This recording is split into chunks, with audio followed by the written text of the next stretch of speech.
In a move of significant geopolitical symbolism, the European Commission has excluded Turkish defence companies from participating in the new strategic armament financing for Europe's SAFE programme. This initiative foresees €150 billion in investments to strengthen the European defence industry by 2030.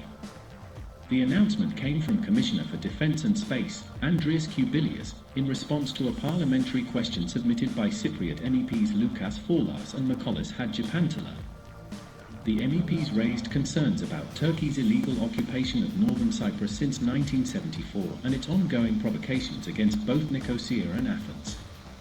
Kubilius was unequivocal: the European Union has not entered into any defence agreements with Turkey. Turkish companies do not meet the eligibility criteria for SAFE and cannot participate in joint procurements or projects funded by it. He also emphasized that the EU defends the interests of all member states, with specific reference to the Republic of Cyprus, which is a full member of the Union and entitled to full strategic protection. What is SAFE and why it matters?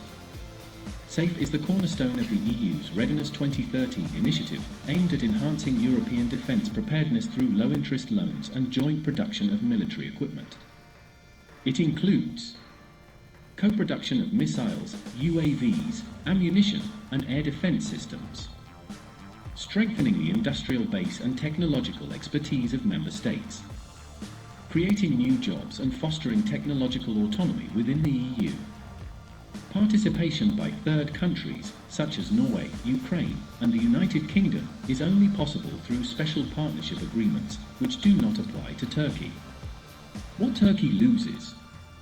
Turkey's exclusion from SAFE means loss of access to modernization funding, ban from co-productions with European companies, no acquisition of know-how through joint programs, isolation from the European defence ecosystem at a time when the EU seeks strategic autonomy.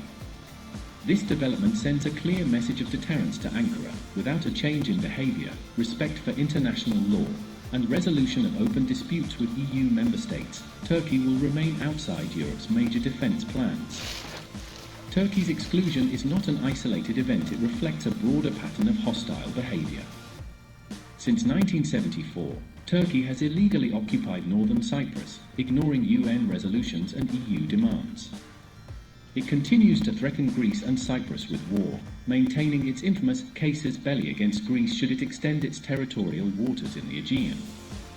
The 1996 Ymir crisis brought Greece and Turkey to the brink of armed conflict over uninhabited islets. Turkish violations of Greek airspace and territorial waters are frequent, while Ankara's militarization of occupied zones and aggressive rhetoric destabilize the eastern Mediterranean. From the Cyprus occupation to the Ymir standoff, and from airspace incursions to naval provocations, Turkey has repeatedly challenged the sovereignty of EU member states.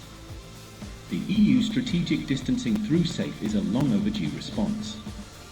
For Greece and Cyprus, the Commission's decision is a diplomatic and strategic vindication. It reinforces the EU's distancing from Ankara and confirms that the security of member states is non-negotiable. At the same time, it opens the door for Greece's defence industry to participate in SAFE projects, gaining technological upgrades and economic benefits. Europe must stand united. Rearm Europe is not just about defence, it is about dignity, sovereignty, and the protection of democratic values. Greece and Cyprus are not alone. Their security is Europe's security. Miko Tut.